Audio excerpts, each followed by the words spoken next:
Mas o planejamento de saúde, ele ocorre de maneira concomitante em todos os tipos de serviço, tá? Existe um grande problema no planejamento de saúde pública. O nosso gestor, ele fica 4 anos. Em algumas exceções, ele fica 8 anos. Mas mesmo assim, é difícil você ficar 8 anos com o governador, com o prefeito ou com o presidente e 8 anos ser o mesmo ministro da saúde, o mesmo secretário de saúde, porque normalmente acontece alguma coisa que ele tem que sair correndo.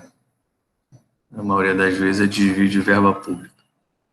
Então a gente tem um grande problema, que o planejamento ele sofre várias descontinuidades no seu processo. O cenário atual da saúde, né? No Ministério da Saúde, a gente tem vários desafios. O primeiro desafio é a implementação do SUS. A gente ainda tem muita dificuldade de implementação do SUS.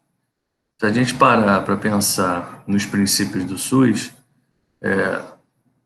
universalidade, integralidade,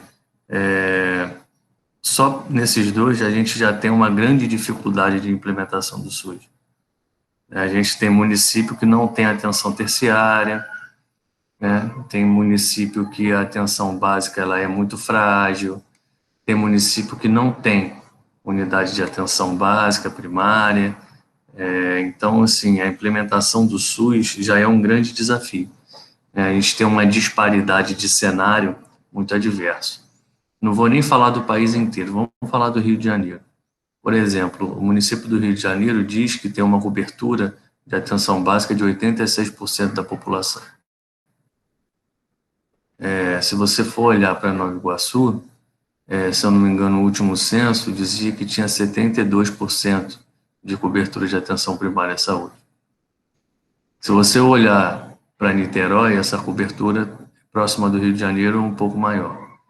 Mas se você for olhar para São Gonçalo, a cobertura da atenção primária, né, do nível primário, ele atende 60% da população, mais ou menos. Então, assim, existe uma grande dificuldade de implementação do SUS. Além disso, a consolidação de políticas públicas. Por exemplo, a gente ainda tem uma grande dificuldade nas políticas públicas voltadas para populações vulneráveis, né? População negra, população carcerária, que pouco se fala, e ela é uma população vulnerável e de extrema preocupação, né? Porque nós temos milhares de indivíduos nessa condição, dentro da população carcerária. Temos dificuldade na implementação ainda, na consolidação das políticas públicas para a população LGBTQ+, e todas as letras possíveis, que até eu me perco nas atualizações. População indígena, nós temos uma grande dificuldade, porque eu vou ter uma fala agora, mas eu quero deixar bem claro, está gravado, que eu sou apartidário, eu não tenho nenhum partido político que eu sigo sob nenhum tipo de critério, tá?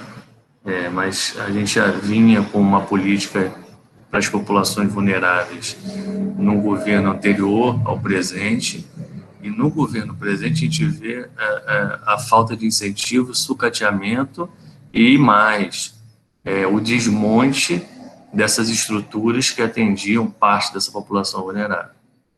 É uma outra dificuldade, um outro desafio.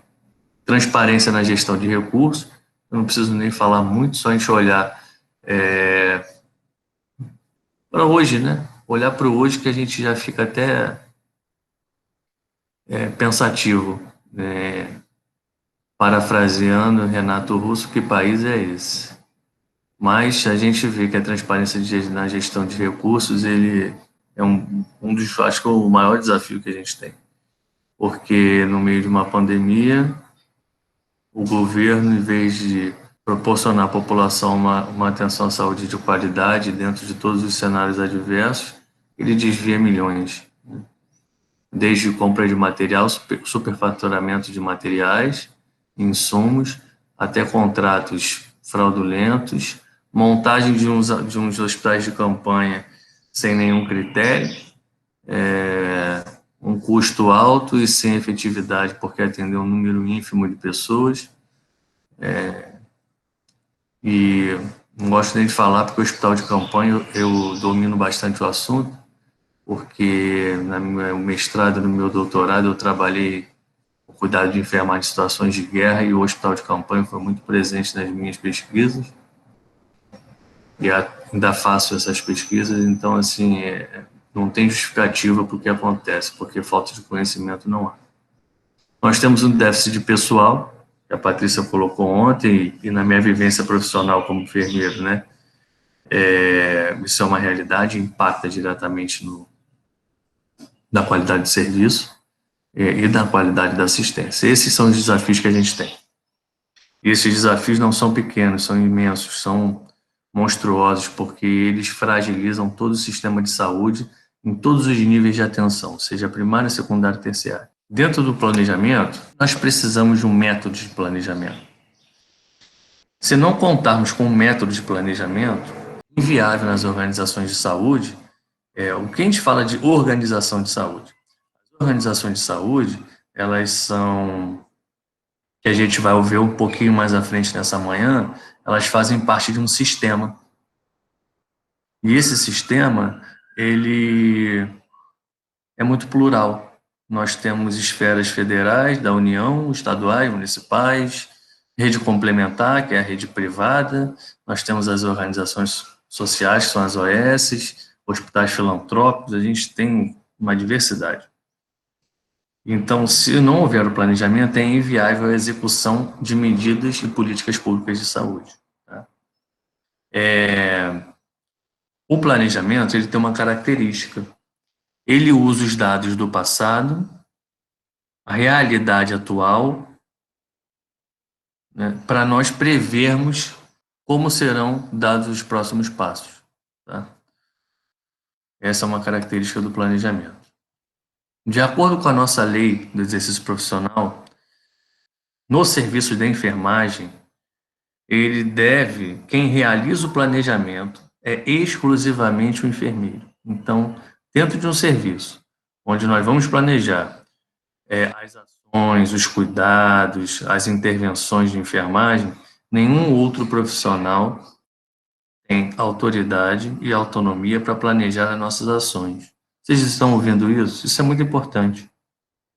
Para que vocês, na vida profissional de vocês, entendam que nenhum outro tipo de profissional pode planejar as suas ações, pode planejar as estratégias da sua equipe.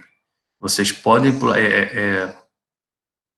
a equipe multiprofissional pode participar com vocês no planejamento a nível de gestão, porque aí envolve outros profissionais realmente.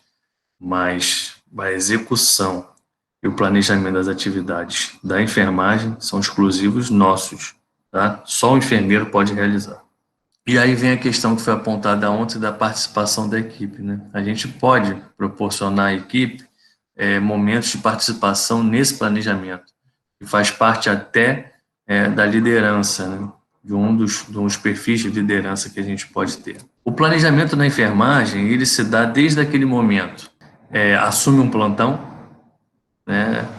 Quando você vai planejar as suas ações naquele paciente, naquele setor, que a gente entende como sistematização da assistência, né? Processo de enfermagem, ele é um planejamento.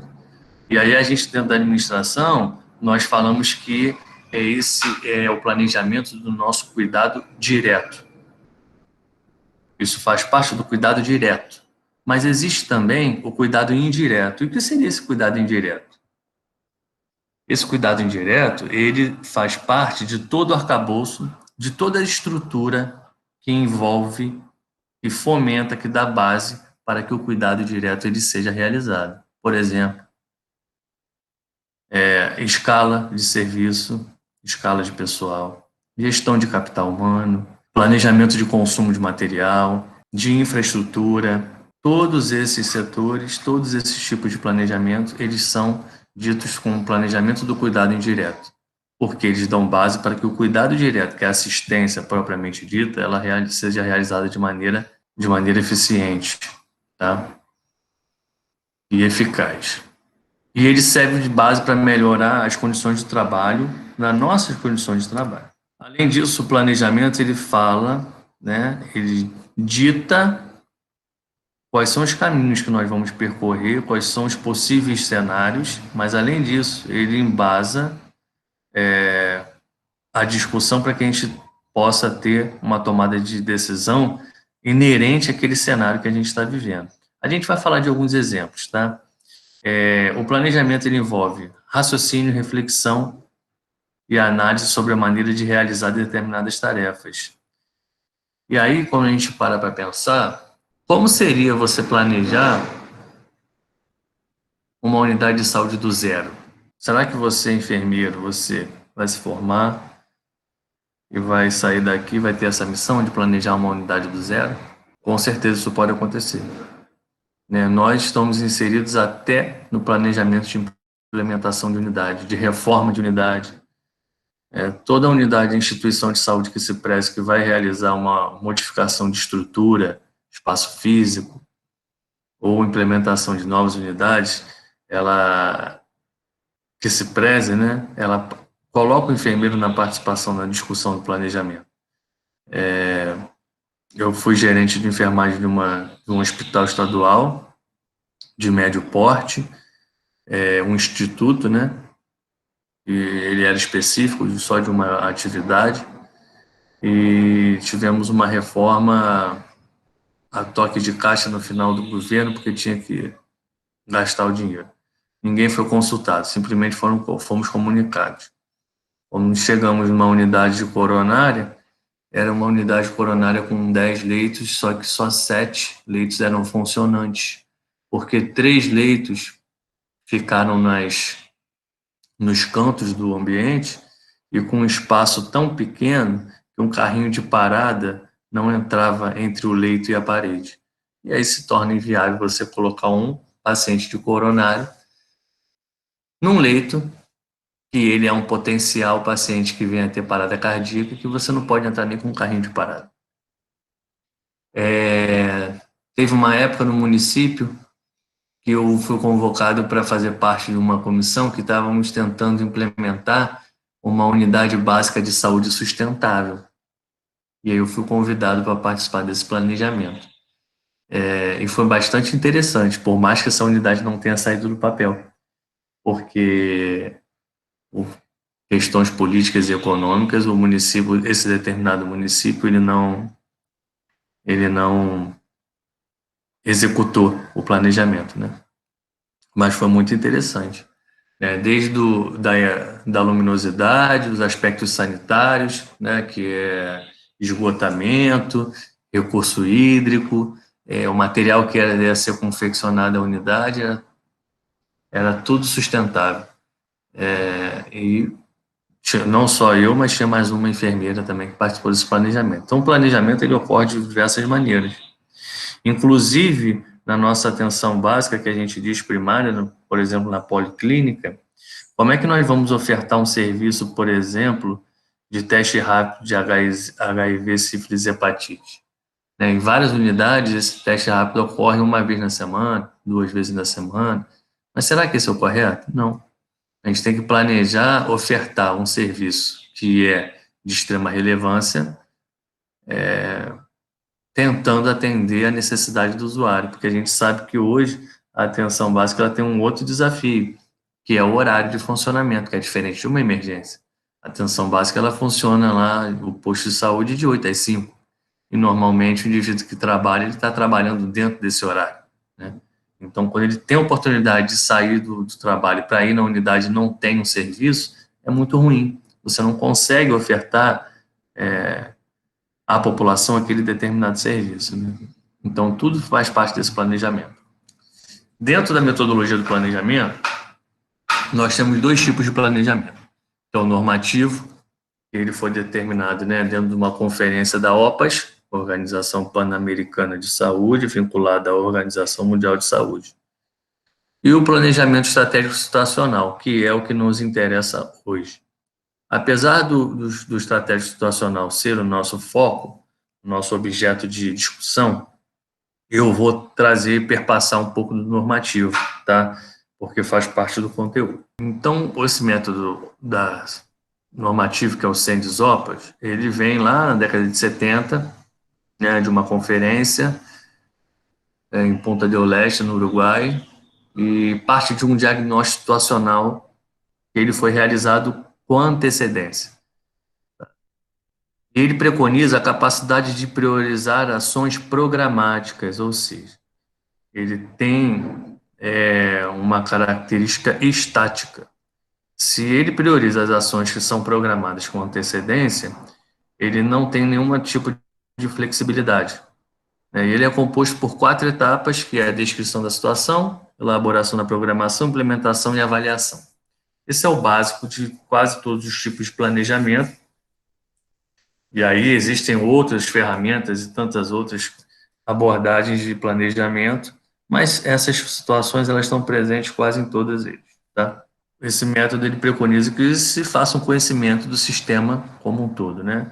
Conhecer o sistema social, o sistema técnico, determinação dos objetivos é a segunda fase, que são os alvos, né, selecionados para a gente alcançar, dentro de um certo espaço de tempo, os recursos disponíveis possíveis para implementar esse planejamento.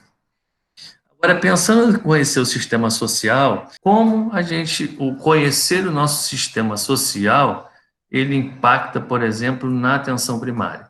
Agora, vamos para uma situação real. Por exemplo, ontem a gente falou de indicadores. E aí eu vou pegar um indicador para a gente fazer o comparativo. Um dos indicadores preconizados pelo Ministério da Saúde é o número de sífilis, né, congênitas, correto? E aí, vamos analisar 2 cenários. A estratégia de saúde da família na Vila Cruzeiro, uma comunidade inserida no Complexo da Penha. E a gente vai fazer a análise daquela área dos casos que tiveram de sífilis congênita. E aí a gente vai fazer um paralelo de uma unidade de saúde no município de Blumenau, em Santa Catarina. É uma situação muito adversa, tá? Por quê? Como esse sistema social vai impactar? Olha só, não existe a possibilidade de nenhum gestor, nenhum enfermeiro, nenhum profissional de saúde fazer uma comparação de indicadores com essa discrepância social.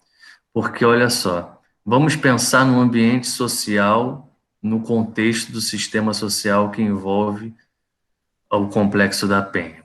Comunidade, nós temos um percentual da população com baixa escolaridade, nós temos um percentual da população com renda informal, nós temos a violência armada do tráfico de drogas, nós temos problemas socioambientais diversos e alguns aspectos culturais relevantes. Por exemplo, vou citar uma situação muito conhecida por todos, tenho certeza. O Baile da Gaiola. O Baile da Gaiola todo mundo conhece, ao menos, pelo menos, no mínimo, de dar uma requebrada, assim, de um lado para o outro, não vou entrar em detalhes. Mas, como funciona o Baile da Gaiola? Mas são tendas, né, várias tendas dentro da comunidade. Essas tendas têm um mercado muito extenso de uso de drogas, álcool, e a gente sabe que dentro dessas comunidades existe, além da violência, o uso de drogas e álcool, existe alguns momentos que tem práticas sexuais. Inclusive, lá nos primórdios do início do Baile da Gaiola, nós tínhamos combis e vans que serviam de espaço para a prática sexual. Então, como nós vamos comparar um indicador sobre sífilis congênita se o sistema social ele impacta de maneira direta no nosso sistema de saúde e no perfil da população que a gente atende? Ah, professor, não estou dizendo que isso é 100% daquele grupo que tem essa prática ou que participa dessas situações. Eu sei que não estou aqui para falar isso. Mesmo porque aquela comunidade eu conheço muito bem. Mas a gente não tem como planejar uma ação sem conhecer o sistema social. Sem conhecer, Qual é a cultura predominante? Imagine você inserido numa população, numa comunidade quilombola. Será que o contexto social ele vai ser o mesmo de uma comunidade urbana? Não vai. Será que a sua necessidade, os aspectos culturais vão ser os mesmos que vão impactar nas suas ações? Não serão.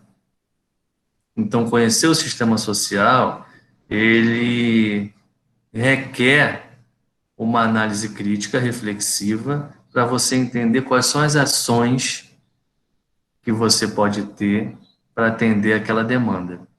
Um exemplo, num determinado município do Rio de Janeiro, numa determinada área do município do Rio de Janeiro, com o tempo, as unidades básicas de saúde entenderam que a população daquele bairro, um bairro na Zona Oeste, ela era uma população que ela só estava presente no período noturno. Por quê? Pela carência de oferta de trabalho e emprego, a maioria da população daquele bairro, maioria, não são todos, óbvio, eles saíam de manhã muito cedo para trabalhar em outras áreas da cidade e retornavam após o fechamento da unidade. E aí eles tinham uma baixa adesão da população em recorrer ao sistema de saúde. E aí qual foi a estratégia que o município fez em determinado momento da história? Aumentar o horário de atendimento. Então, 2 unidades básicas, elas realizavam atendimento de 7 às 8 da noite, com rodízio de equipe, para proporcionar que aquele sistema social, toda aquela população pudesse recorrer ao sistema de saúde. Tá? Então, conhecer o sistema social é de extrema relevância, independente do planejamento que a gente vai trabalhar. Voltando para o planejamento, dentro dessas fases tem o estabelecimento de prioridades, que a gente estabelece prioridades, seleção de recursos disponíveis, estabelecimento de planos operacionais e o desenvolvimento. Estou passando porque o foco da aula não é esse planejamento. O aperfeiçoamento, que é a fase de avaliação e replanejamento. Só que esse método ele tem uma grande situação. Além dele ser metodologicamente estático, metodologicamente mais demorado, quem planeja o objeto quem planeja essa política, essa implementação, quem realiza o planejamento, ele não tem nenhuma dependência com o objeto que foi planejado. O que quer dizer isso? É aquele indivíduo que está na prefeitura, é aquele indivíduo que está lá no estado, no governo federal, que faz o planejamento de uma política de saúde, de uma estratégia de saúde, só que ele nunca entrou numa unidade de saúde, ele nunca esteve presente nos municípios, por quê? Ele é gestor, ele foi uma pessoa indicada, é um cargo político, então ele planeja sem conhecer a realidade, tá? Então ele está fora da realidade vivida e ele não conhece a realidade do dia a dia da população, de uma maneira geral, tá? Tem um ponto que é interessante, que ele é neutro. Ele vai pegar a base acadêmica científica e vai aplicar neutralidade nesse processo de planejamento, tá? E ele não leva o processo histórico em conta. O que é isso? Ele não leva em conta experiências passadas, relatos passados, cenários que aconteceram num determinado espaço de tempo anterior, tá? E ele trabalha com um sistema fechado. Só que nenhum sistema é fechado, tá? E a gente vai entender o que é sistema já, mas mais no decorrer da manhã, tá? E ele nega conflitos e disputas de poder, que é algo que hoje é intangível, não é imensurável, não existe você negar um conflito e disputa de poder, porque isso está intrínseco em qualquer instituição. Já o planejamento estratégico situacional, ele é voltado para a resolução de problemas, tá? O problema é atendido como algo detectado que incomoda o ator social e o busca, né, e o motiva a buscar soluções adequadas. Entendam esse ator social dentro do planejamento como aquele indivíduo que pode ser você, enfermeiro, que está lá na assistência, pode ser você, enfermeiro, chefe de vigilância, pode ser você, enfermeiro, como parte da equipe de gestores da atenção básica de um município, você, enfermeiro, chefe da vigilância epidemiológica do Ministério da Saúde, não importa, tá? Esse ator social. Ele é necessário diversos atores inseridos no processo fazendo parte dessa situação, porque a gente não pode planejar uma ação de saúde voltada só com o pensamento da enfermagem ou só na equipe de enfermagem. A gente tem que envolver outros profissionais nesse planejamento, nesse processo decisório, porque, lembrando, o cuidado ele é integral. Então, nós temos que atender todas as necessidades dos usuários. Tá? E ele reconhece essa relação de poder. As dimensões do poder, para a gente parar para pensar em poder, o que é o poder? Né? Porque a gente fala às vezes de poder, mas a gente não entende. Segundo Matos, que é um dos teóricos que fala sobre poder, nós temos 4 tipos de poderes: político, econômico, administrativo e técnico. O político já diz que é a questão do poder político mesmo. O econômico são as instituições, o manejo de recursos financeiros. O administrativo, que são realizado por aqueles indivíduos que ocupam cargos de relevância administrativamente, por exemplo, o subsecretário de atenção básica, por exemplo, ele tem um poder administrativo e político. O secretário de saúde de uma determinada esfera, seja estadual ou municipal, ele tem poder político, econômico, administrativo. E o poder técnico? São todos aqueles profissionais específicos que atuam diretamente no cuidado ou que já atuaram e que estão presentes em esferas superiores, em núcleo de vigilância em prefeitura, dentro de setores específicos nas secretarias de saúde. Então, essas são as esferas, dimensões do poder, né? E não tem como hoje, aliás, não tem como há muito tempo negar o poder, porque essa disputa de poder ela existe, tá? Essa disputa existe. E aí a gente fala de níveis de problema. Como o planejamento estratégico situacional aborda esses problemas? A gente tem 3 níveis: problemas atuais, potenciais e macro problemas.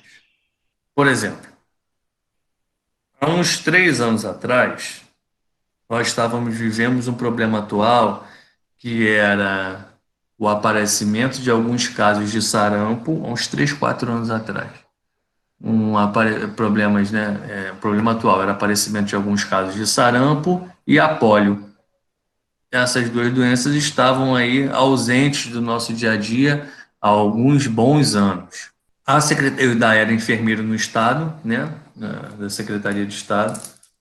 A Secretaria Estadual de Saúde, junto com a Defesa Civil, ela me convidou para fazer parte de um grupo de trabalho, de planejamento, de ações que iam ser realizadas no Estado do Rio de Janeiro, tá? Para tentar solucionar esse problema da polio do sarampo. Então, qual era essa situação? O problema atual era o aparecimento de alguns casos, e esses casos começaram na região norte e nordeste. O problema potencial, né, que a gente trabalha com ameaça e oportunidade. A gente tem um perfil hoje que é a facilidade de deslocamento. Hoje você está assistindo minha aula agora, pode estar indo no ônibus, o Felipe provavelmente pode estar no ônibus indo para a praia, né? Mas você encerra a sua aula, você pode pegar um ônibus e estar indo para a casa da sua família lá em Itaperuna. Ou você pode pegar um avião aqui e visitar o crush lá na Bahia e passar o final de semana lá, não importa.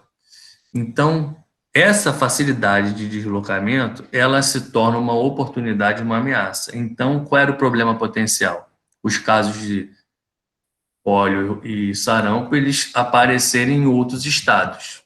E o macro problema se tornar uma situação descontrolada e que houvessem algumas dezenas, centenas e, quiçá, milhares de casos dessas doenças. E aí foi o que aconteceu, né? Nós fizemos um planejamento, pegamos o mapa do Rio de Janeiro. Eu tenho até um slide, depois eu jogo aqui para vocês verem. Criamos um mapa do Rio de Janeiro e nós fizemos bolsões, sabe, epidemiológicos. Então, e determinamos que o Corpo de Bombeiros ele ia atuar nesses bolsões. Como? Se tivesse um caso de sarampo ou pólio na região da Baixada Fluminense, no Rio de Janeiro, a gente criaria-se um bolsão e em um final de semana ia ser vacinados toda aquela população da Baixada Fluminense. Tá? E ações de educação e saúde também. Essa foi a estratégia utilizada e além de promover campanha de vacinação que o Ministério da Saúde ele executou. Então, essa é um exemplo de níveis de problema, atual, potencial e macro problema. Este, que é o planejamento estratégico situacional, ele trabalha com momentos, né? Explicativo, normativo, estratégico e tático operacional. De maneira clara, explicativo, qual é a realidade? Normativo, como a gente vai realizar esse plano? Estratégico, o que é viável dentro do que nós planejamos? E o tático operacional é como agir no cotidiano de forma planejada. Só que isso pode ser muito volátil, porque o planejamento estratégico situacional ele tem essa flexibilidade. Tá? Então, no momento explicativo, nós temos seleção de problemas, tomada de decisão, prioridade, análise situacional e hipóteses explicativas.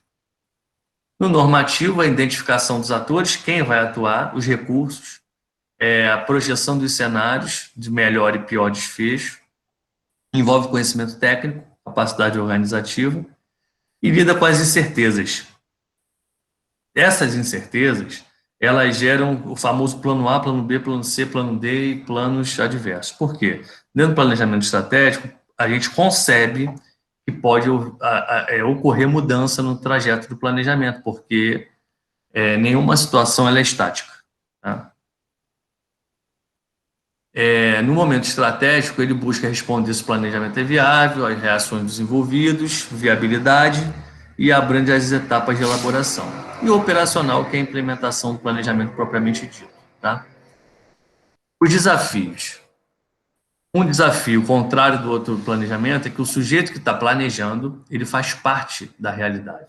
Então, o planejamento estratégico situacional, ele normalmente ele é realizado no dia a dia das instituições de saúde. E também quando tem problemas a níveis centrais, dentro de um próprio estado, dentro de um mesmo município, por aí vai. Mas esse planejamento é o que o Ministério da Saúde hoje preconiza que as instituições de saúde, sejam da atenção básica ou hospitalar, eles realizem no seu dia a dia. Vou contar aqui uma história. Eu adoro contar história. Eu era enfermeiro, chatel de saúde da família, comunidade conhecida como Morro do Borel, na Tijuca. Nós tínhamos um levantamento de casos de reincidência de tuberculose. E quando nós fomos mapear as pessoas que tinham essa reincidência, quase 100%, não vou falar 100% agora que eu não lembro, mas quase 100% eram de homens jovens que estavam inseridos no tráfico de drogas. Vários ditos soldados do tráfico ou membros do tráfico tinham caso de reinfecção. E aí, o que a gente começou a pensar? Como a gente vai fazer? Porque nesse caso, na época, era preconizado o esquema de intramuscular. Ele saía do via oral e entrava com a via intramuscular. Apesar de ainda tomar alguns medicamentos via oral, mas aquela dose observada, ela era intramuscular, não era via oral. Só que, na unidade, a gente tinha um problema. A comunidade é aquele posto de gasolina desativado que é estacionamento em frente à escola de enfermagem, tinha uma rua e a comunidade era na escola de enfermagem. Era essa distância, você tinha que atravessar a rua.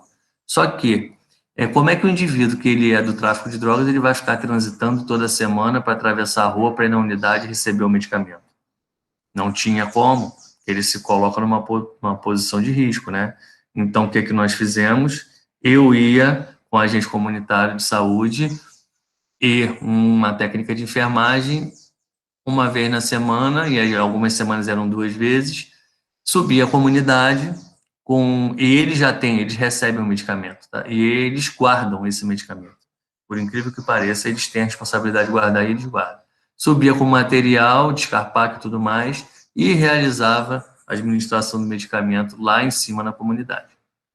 Então, esse foi um planejamento estratégico situacional. Lembrando, nós somos profissionais de saúde, para nós não interessa cor, religião, atividade profissional que esse indivíduo realiza, a inserção na sociedade, orientação sexual, prática sexual, não importa se é usuário de droga, se é profissional de sexo, se é polissexual, bissexual, homossexual, não importa. Nada importa para nós. Nós temos que realizar e executar a nossa atividade de cuidar da saúde. Então, a gente fez esse planejamento e nós realizávamos essa visita lá na comunidade e quando eu chegava, eles já falavam, e aí, doutor, estava esperando o senhor, pensei que o senhor vinha ontem, o senhor veio hoje. Eu falei, eu tinha que vir hoje, não tinha como vir ontem. E eles atendiam na boa, tá? E eles gostavam que eu fosse, não sei porquê, mas eles gostavam que eu fosse. Às vezes ia uma outra enfermeira, eles recebiam ela também, ela aplicava o medicamento, mas a equipe falava que quando eu ia, eles ficavam mais à vontade. De repente é pela figura feminina e masculina, né? Não sei. Enfim. O outro desafio do planejamento, não há neutralidade em que o planejamento tem importante dimensão política social, ou seja, essa neutralidade, às vezes, no planejamento estratégico, ela não ocorre, porque como eu estou inserido, tá, dentro daquele contexto, eu já sei o perfil da população, já sei o problema, já sei a cultura organizacional, que é como aquela instituição funciona. Às vezes, eu não sou neutro. Eu posso tender a ter algum tipo de planejamento que favoreça um determinado grupo ou uma determinada situação. E reconhece o conflito e a situação de poder. Então, esse é o planejamento que é preconizado pelo Ministério da Saúde hoje para as instituições de saúde e para vários problemas que acontecem no nosso cenário.